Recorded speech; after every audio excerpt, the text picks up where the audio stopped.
Hi, everyone. Welcome back to Global English Podcast. I'm Jordan. And I'm Taylor.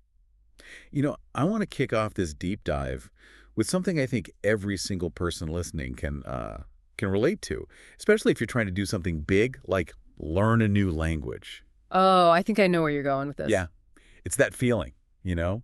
You decide you're going to do it. This is the time. You have all this energy, this excitement. You buy the new books. You download the apps. You tell everyone. The first few days are amazing. It feels effortless, like you could go on forever. That's motivation, Right. right? In its purest form. Exactly. It's glorious. And then, poof, Yeah. it's gone. Right. Suddenly, the grammar lesson looks impossible. Waking up early feels like a punishment. And that initial spark just, well, it vanishes. It's the biggest struggle, isn't it? How do you keep going when that feeling, that wanting to do it is completely gone? We all rely on motivation, but it's so unreliable. It really is. And that's why we're doing this deep dive today. We're going to move way beyond the usual advice like, just try harder. Yeah, or want it more. That doesn't help. No. Our mission here is to break down the actual journey. It's a 3-phase process, from motivation through discipline and finally to habit. We're going to look at why you lose momentum, the science behind your brain's energy, and most importantly, give you real strategies you can use. Actionable stuff you can start today. But hey, before we jump in, please take a second to hit that subscribe button for Global English Podcast and like this deep dive. It's a tiny action that really helps us out. It really does. Okay, so let's unpack this journey. Motivation, discipline, habit. Let's start at the beginning. Motivation. Why does that incredible initial enthusiasm always fade? Because it's designed to. I mean, fundamentally, motivation is temporary. It's the launch fuel, not the long-haul fuel. The launch fuel, I like that. Yeah, its job is to get you to overcome inertia to start. But the problem is what psychologists call volatility. Volatility, that sounds unstable, like building a house on sand or something. It is. The excitement you feel at the start suffers from what you could call inspiration impermanence. That new, shiny feeling just naturally decays over time. The novelty wears off. Okay, so your brain gets used to it. Exactly. And then your actions become dependent on your emotional state. Researchers call this feeling-based fragility. So if I only study English when I feel inspired to study English. You're probably only going to study once a month. Right, yeah. You've tied your actions to this unpredictable, fluctuating emotion. It's a terrible strategy for long-term progress. This is where I always hit a wall. The moment the task gets just a little bit harder, the grammar gets confusing, or I didn't sleep well, that's when the whole thing just falls apart for me. And that's the moment of action paralysis. It's a huge concept. A very small increase in effort can completely stop you in your tracks. It feels like a huge hurdle at the time. It does. But really, the cognitive hurdle just went up a tiny bit. But because your motivation was already fragile, you abandon the goal. You tell yourself, oh, I guess I'm just not cut out for this. When really you just ran out of that temporary fuel. You just ran out of fuel. So you need a bridge to get you from that exciting start over the valley of boredom and difficulty to the other side. And that bridge is discipline. That's the bridge. Discipline is all about consistent action despite how you feel. It's the skill of what we call feeling action decoupling. Feeling action decoupling. I love that term. So it's not about being a robot. It's about choosing to separate my feelings from my actions. Precisely. You're training yourself to act independently of your mood. You sit down to review those flashcards even when you are tired, bored, or would rather be doing anything else. And this isn't just like a mental battle, right? Something is actually happening in the brain when you do this consistently. Oh, absolutely. This is where the real construction happens. You're literally changing your brain's structure through something called experience-dependent plasticity. Okay, so what does that actually look like inside my head when I force myself to practice? Well, 2 big things happen. First, you get what's called myelin sheath development. Yeah, think of a nerve pathway for a habit, like recalling a vocabulary word. Myelin is a fatty layer that wraps around that pathway. It's like putting better insulation on an electrical wire. So it makes the signal faster and stronger. Faster, stronger, more efficient. The second thing is synaptic connection strengthening. The more you use a neural circuit, the stronger the connections, the synapses between the neurons become. So every time I practice, I'm physically paving that road in my brain, making it easier to travel next time. You are, and that's key because it reduces the cognitive load. The task literally becomes easier for your brain to do, which means you're less likely to hit that action paralysis we talked about. That makes so much sense. And this is also where you build up that mental toughness, right? Yeah. Like grit. Yes, exactly. Grit, resilience, the ability to delay gratification. This phase builds your self-efficacy. That's your deep belief that you can actually do this, even when you're in what's called the valley of disappointment. The valley of disappointment. I know that place. It's where you're working really, really hard, but you can't see any results yet. And that valley is where most people quit. The person who gets through it is the one who has mastered discipline. They know the invisible work is paying off. And if you make it across that bridge of discipline, you get to the destination, which isn't just success, it's habit.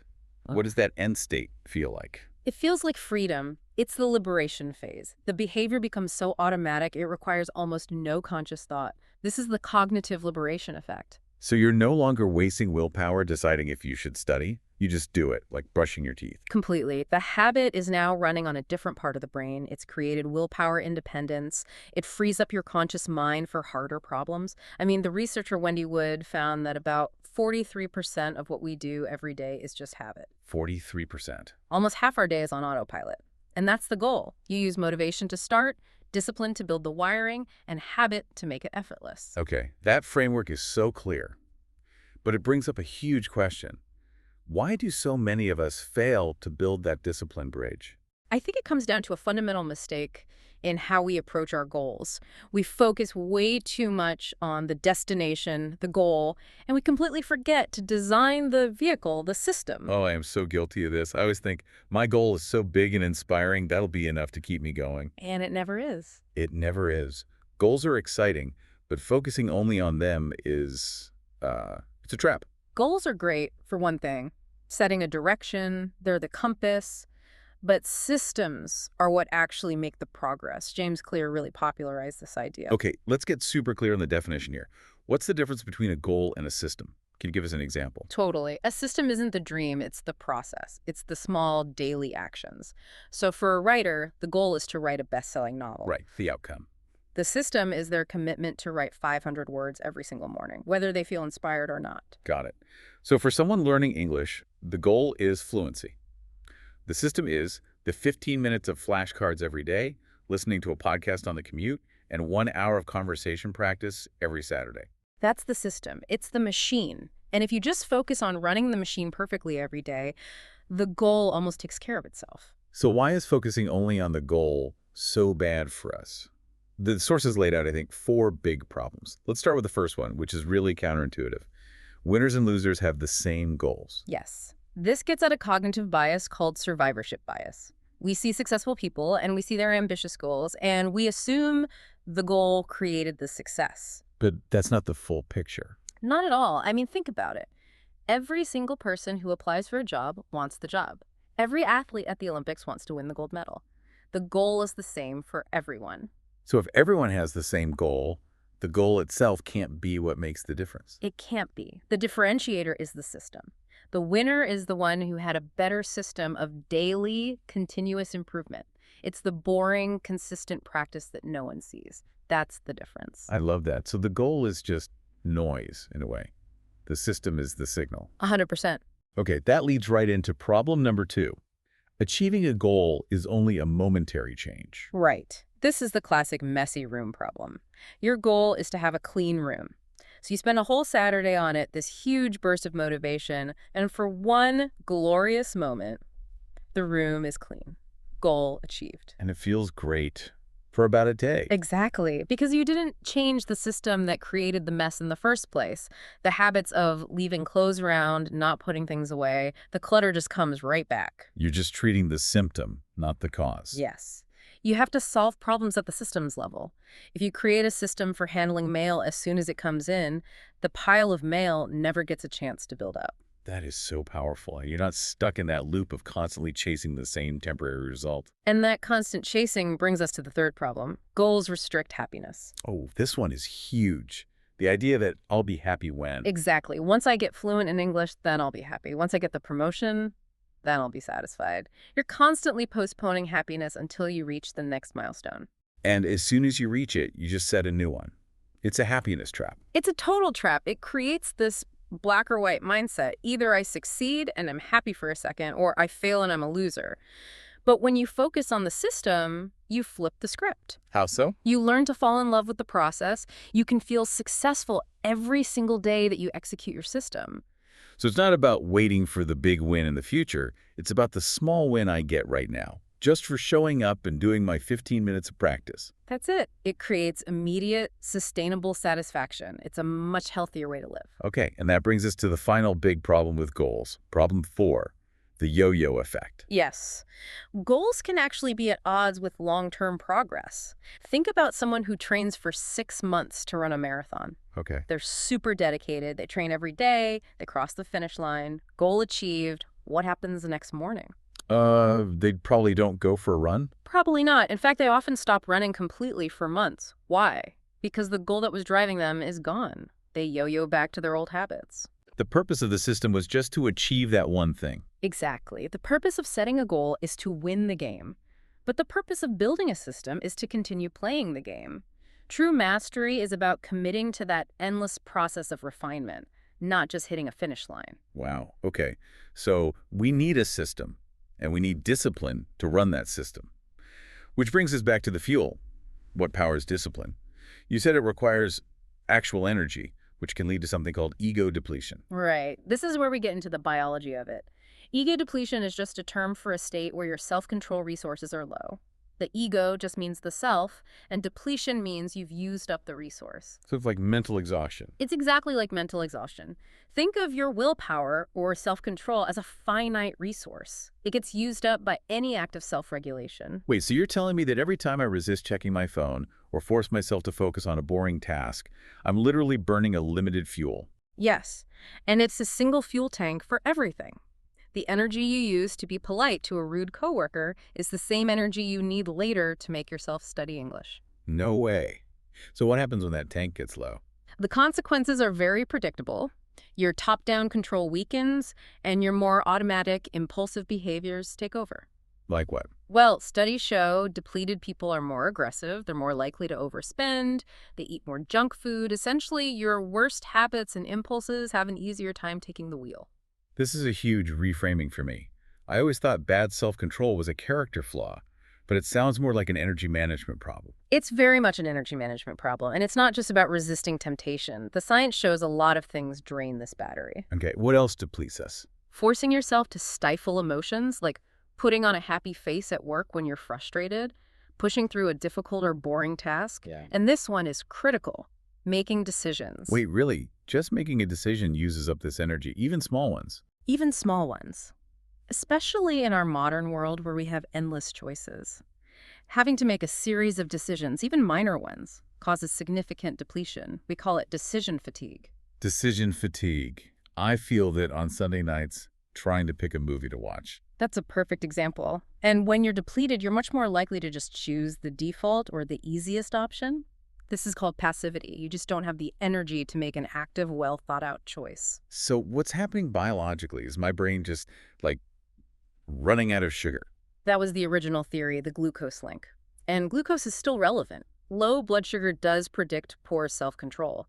But we now know the body doesn't actually run out of fuel. It's more subtle. So if the tank isn't actually empty, why does it feel empty? It's called the conservation effect, and it's explained by the central governor model. Your brain is constantly monitoring your energy consumption rate. Like a smart battery manager on a laptop. Perfect analogy. It doesn't wait for the battery to hit zero. If it sees you're burning through energy too quickly, it proactively starts to conserve what's left. How does it do that? It sends you signals. That feeling of, oh, I just can't, that sudden wave of fatigue or apathy, that's your brain hitting the low power mode button. It's trying to get you to stop before you completely run out of energy. So that feeling of depletion isn't just me being lazy. It's an active signal from my brain telling me to stop and rest. It's a protective mechanism, but it's also the enemy of discipline. So we need strategies to manage this resource. Okay, let's get into strategy. If this is a muscle that gets tired, the first thing has to be about timing, right? Absolutely. The number one tip is to work with your peak hours.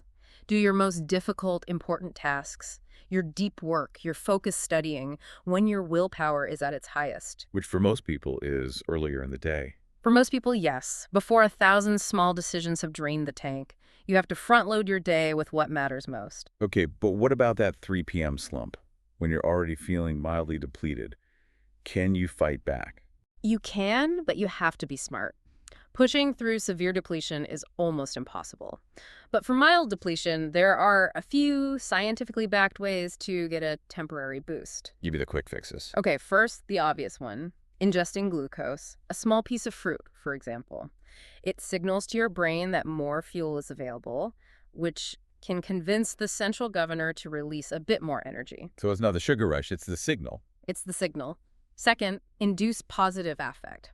Basically, put yourself in a better mood. How? Watch a short, funny video, listen to some upbeat music. That positive emotional state can actually override the conservation signal for a little while. A comedy break is a willpower boost. I love it. It really is. Yeah. Third is self-affirmation. Just taking a moment to think about your core values, like being a dedicated learner or a creative person, can reconnect you to your why and make you more resilient. Okay, and the last one. The last one is activating agentic responses. That's just a fancy way of saying expose yourself to cues of action and control. Even getting an encouraging message from a friend that says, "You can do it," can be enough to help you push through. That's an amazing toolkit. So if I feel that slump, a quick snack and a funny cat video could buy me another 30 minutes of focus. It absolutely could. It's about managing your energy, not just your time. This brings us to the really practical part, the consistency toolkit. How do we build systems that use as little willpower as possible? Exactly. The goal is to make good behavior the path of least resistance. Let's start with tool 1, environmental design and distraction control. Okay, so we need to reduce the number of times we even have to use willpower to fight a distraction. Right. And the biggest drain today is digital interruptions. So the first tactic is to embrace asynchronous communication. Which means not responding to every message the second it arrives. Yes. Turn off your notifications. Set the expectation that you reply at certain times. You decide when to engage, not the algorithm. And that fits with the next one, which is to batch check everything. This is so critical. People think a quick check of their email is harmless. But research shows that after a single distraction, it can take up to 23 minutes to get back into a state of deep focus. 23 minutes? That's insane. If I get distracted 4 times in an hour, my whole hour is gone. Basically, yes. So you schedule it. I will check email at 10 a.m., 1 p.m., and 4 p.m. That's it. The decision is already made, so it doesn't cost you any willpower. What about those big, scary tasks that feel overwhelming to even start? That's where you use tool 3, set a timer.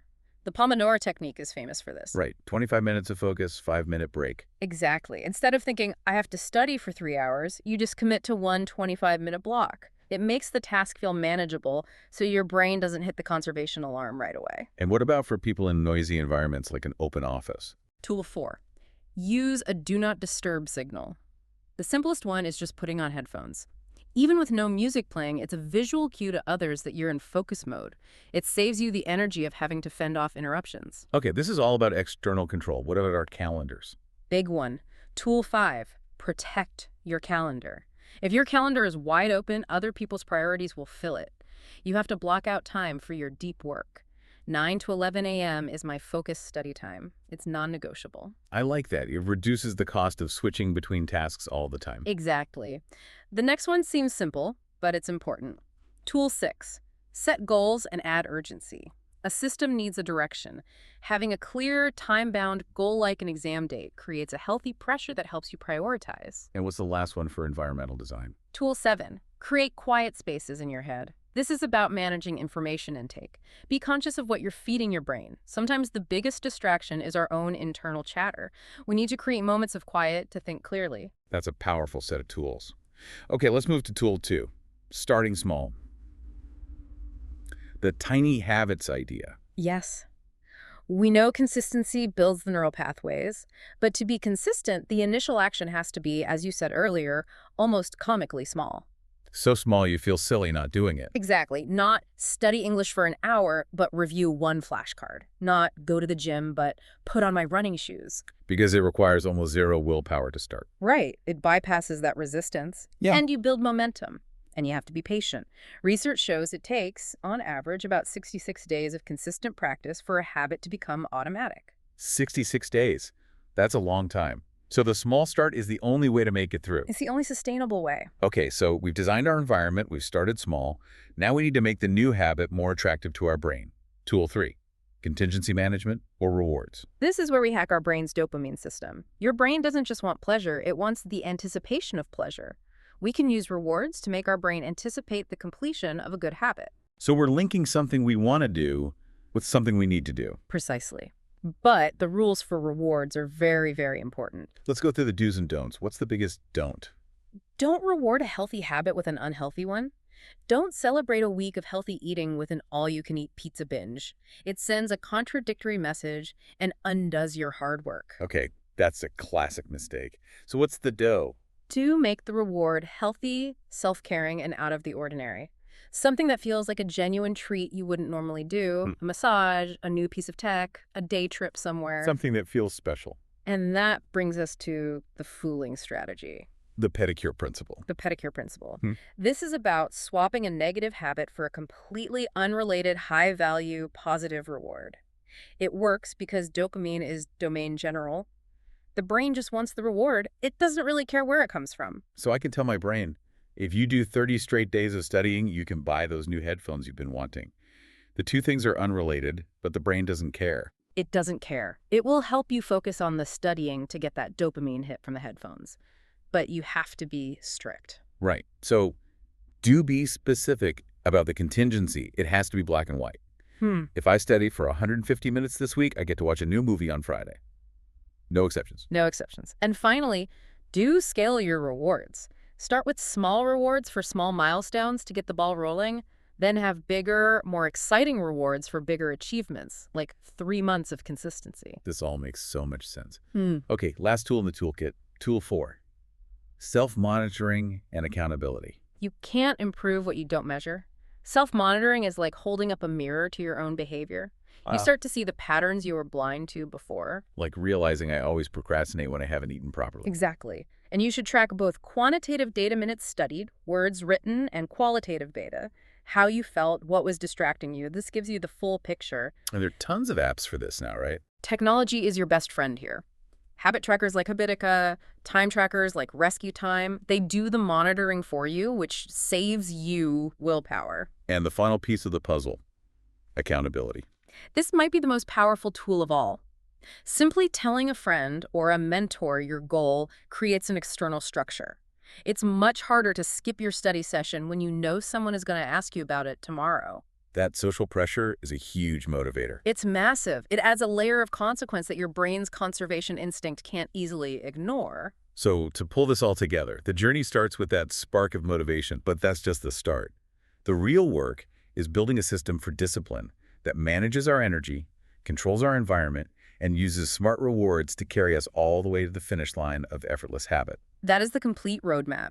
You anticipate that the motivation will fade, and you build the bridges to get you through that middle phase successfully. What an incredible deep dive. A true blueprint. Just to recap for everyone, the big journey is that motivation is just temporary fuel. It's volatile and it will fade. Right. The bridge you need is discipline, which is about feeling action, decoupling acting no matter how you feel. And that bridge is powered by your limited willpower, which is subject to ego depletion. To save that precious energy, we learned that building systems is way more effective than just chasing goals. Systems give you daily wins and avoid that yo-yo effect. And then we filled up your toolkit. We talked about designing your environment to reduce friction, starting with tiny habits to build consistency, and using smart rewards through contingency management to make the process more attractive to your brain. And I think that one quote really sums it all up. You do not rise to the level of your goals. You fall to the level of your systems. Your daily process is what determines everything. So for our micro challenge today, we want you to take one tiny action. Don't try to change your whole life tonight. Just to find one minimum viable action for a habit you want to build. Make it so small you can't say no. Like, I will open my textbook to the right page, or I will put my gym clothes by the door. The tiniest possible first step. Or try the willpower tip. Set a 25-minute distraction-free timer for the very next thing you need to do. Protect that energy. Thanks so much for joining us for this deep dive. If you found this useful, please remember to subscribe to Global English Podcast.